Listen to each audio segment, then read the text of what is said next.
Hey everybody, welcome. I'm Cindy Daycheck with Queen Bee Creations, and today we are going to do a bit of a thrift flip video. I have a bunch of stuff, it's piling up. It's like, and I keep adding to it, so it just doesn't get any better. But what I thought is that we do it kind of with the idea of outdoor summer things.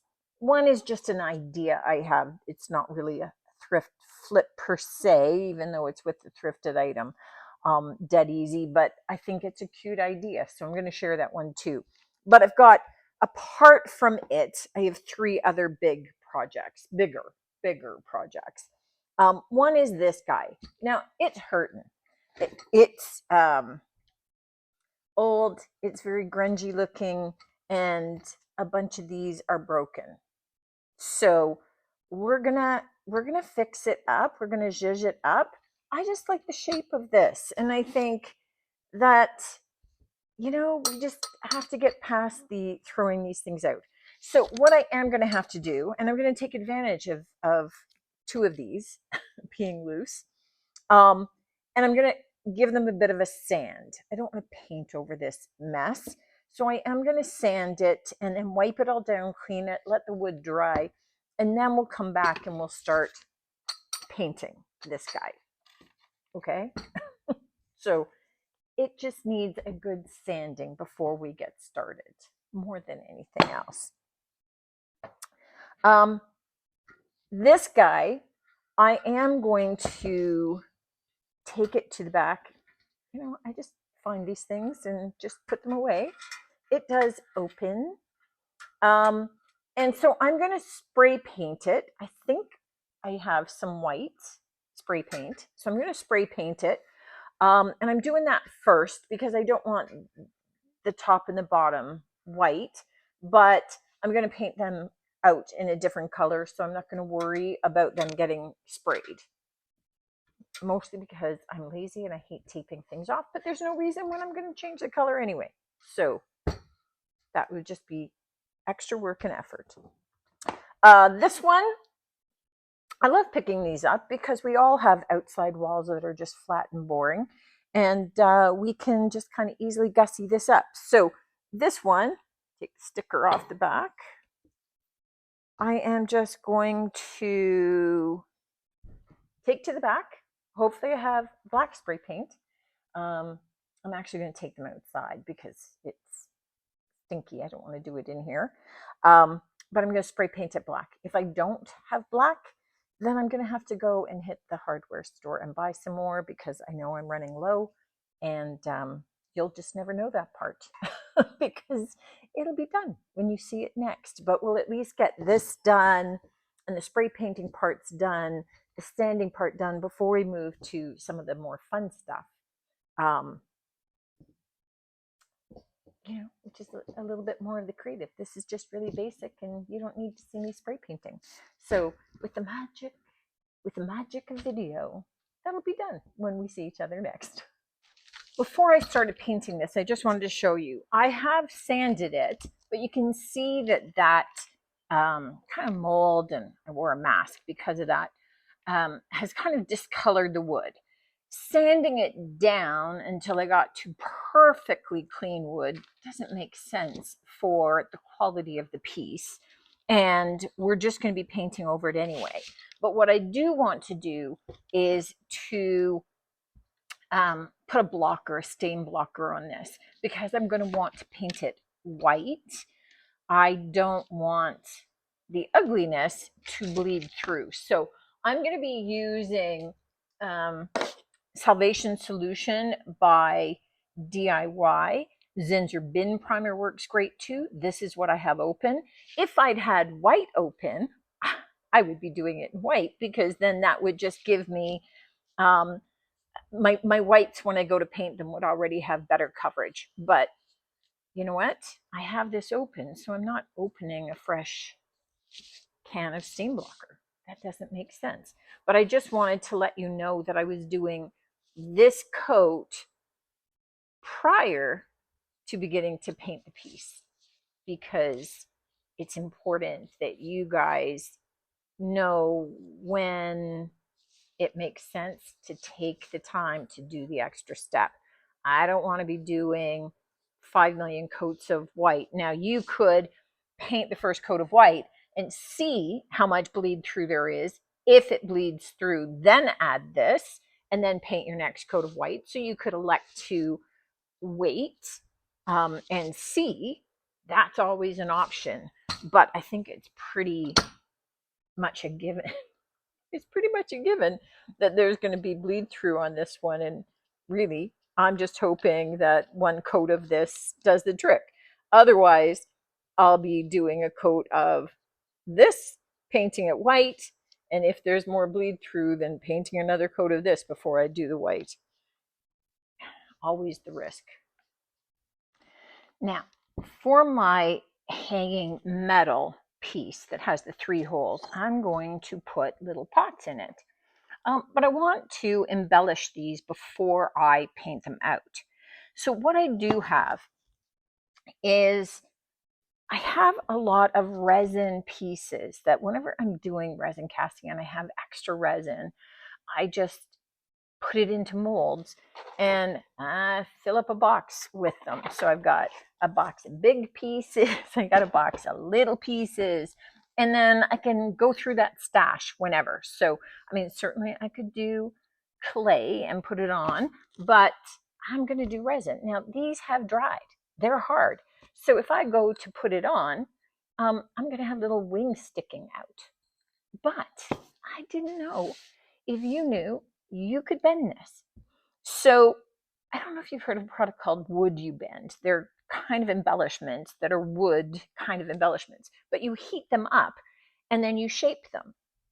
You can do the same with your resin. So I'm going to move you in overhead because you don't want to be listening to this. And we'll kind of do it without voice, probably, so that you can hear, but you'll see what I'm talking about. Just so you don't have to hear the heat gun going. Here I'm just heating up the back of my resin casting. You have the good side face down, you're heating up the back, and just a little bit, just enough to soften it slightly, careful of your fingers, and then mold it around your curved surface. I'm just holding it in place until I can feel it starting to cool down a little bit and start to firm up. And then you're done. It doesn't take much to be able to do it. And then really, I just have to hold it in place on the piece until it's firmed up again. And then you can see we've got the beautiful curve, and now I can just glue it in place. And I will here, I didn't get, see there's a little bit of an open space there. I'm going to just heat it up a little bit more and glue it down, and then we're good to go. We have a little bit more painting to get done. This pot is going to go into the base of our big white element. I have to get this, so I want to paint it the same color. I'm not going to be worried about all of the interior because it's for a plant, but I do want to even out this tone, and it's going to get the same white color so that we're dealing with neutral. The metal on that big white, what used to be a lantern, this guy, is going to get painted black. I'm going to use coal black by Fusion because it's got a built-in sealer and it's okay for outdoors. I'm going to paint the metal on our ball black as well. And then, oh my goodness. And then our little pot, so you can see how well that curved around the surface on all of it. I'm going to get all of them painted in this thyme color. This is from Alchemy. It's a nice soft kind of green color, and they're getting painted like that. So I'm just going to kind of get started painting everything out. And, you know, when it comes to a slick surface like this paint will stick. It'll be fine, but the first coat is going to look a little sketchy, right? And plus, we've got that transfer on there. Well, it's just kind of an embellished pattern that we've got to get covered up, but we'll be doing a little bit more to this. once we get that base paint on, and then we can go from there. Okay, now the idea with this ball, I mean, it obviously was set up to house a candle, and you could still do that. Insert a pillar candle, close it up, hang it up. Easy peasy. But I like the idea of taking, now you could take, this is so messy always, but you could take cocoa mat if you have it. I have a bunch of this moss, so I'm going to line the bottom of my orb, I guess. So I'm going to line the bottom with it. And the idea then, move this to this side, that's the bottom. The idea then, you could fill this with dirt and you could plant into it. And then you have the plants coming out the top. This would lock closed. You can hang it up and you've got this lovely little hanging planter. And I think it's super cute. And I love that idea more than just the candle for it. For our little white painted pot, I want to apply some transfers to it. And for something like this, it's perfect to just take your bits and pieces. Just take little cast-offs and use those. So we're just holding in place. We used Fusion, which has a built-in sealer. The transfers love that. So we're just going to put florals all the way around our little tin, just to kind of perk it up a little bit. And then, because this could be used outside, we are going to seal it just so that we're offering the transfers a little bit of protection. They're really not rated for outdoor use.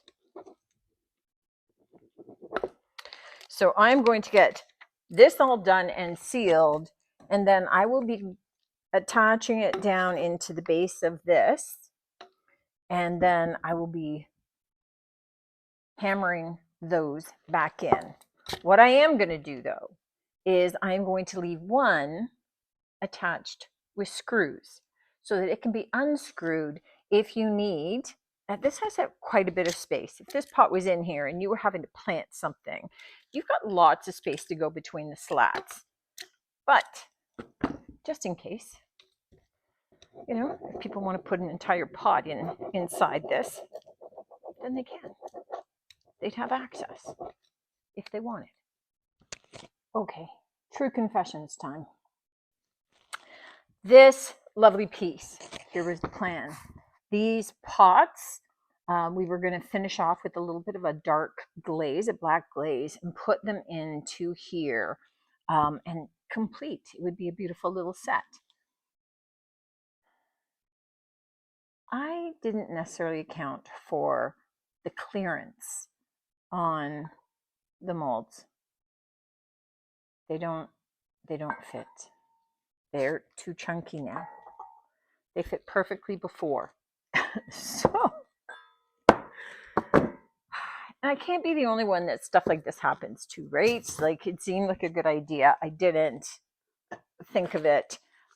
Little pots like this, perfect size. They hang in there.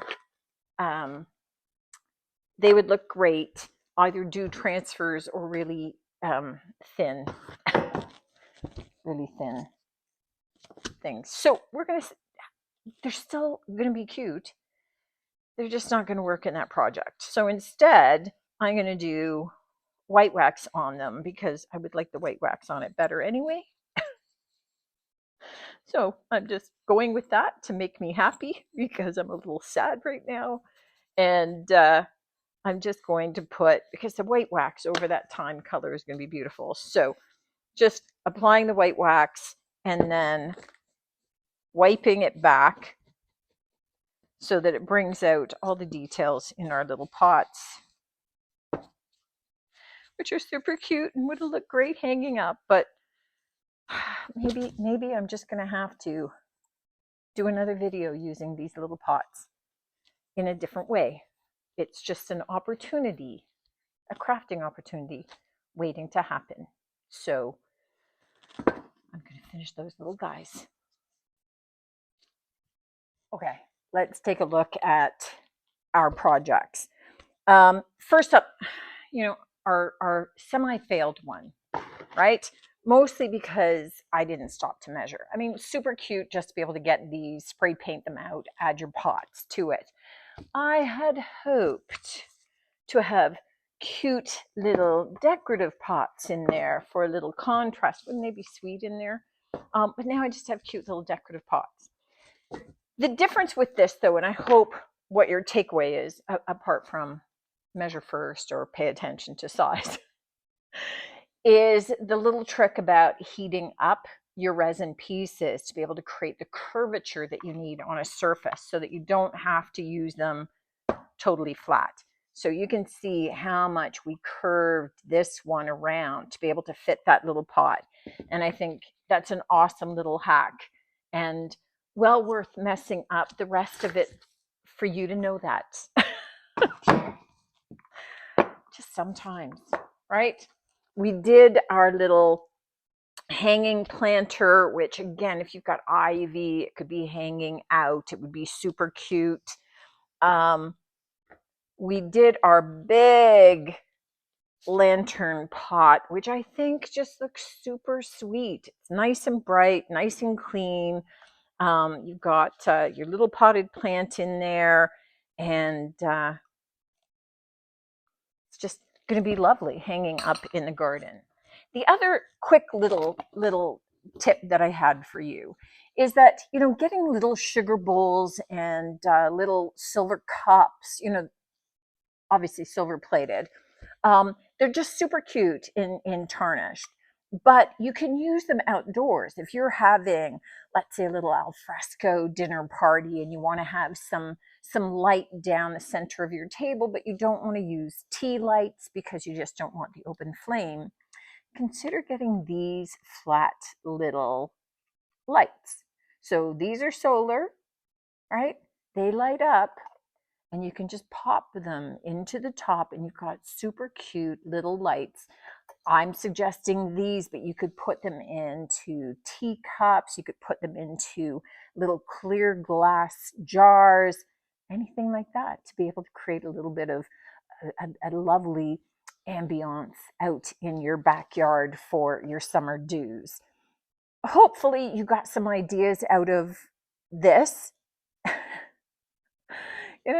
Kind of the measure twice, cut once idea is the same thing with, measure your molds before you adhere them.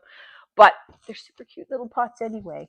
And I wanted to show you that little trick anyway. So it all worked out.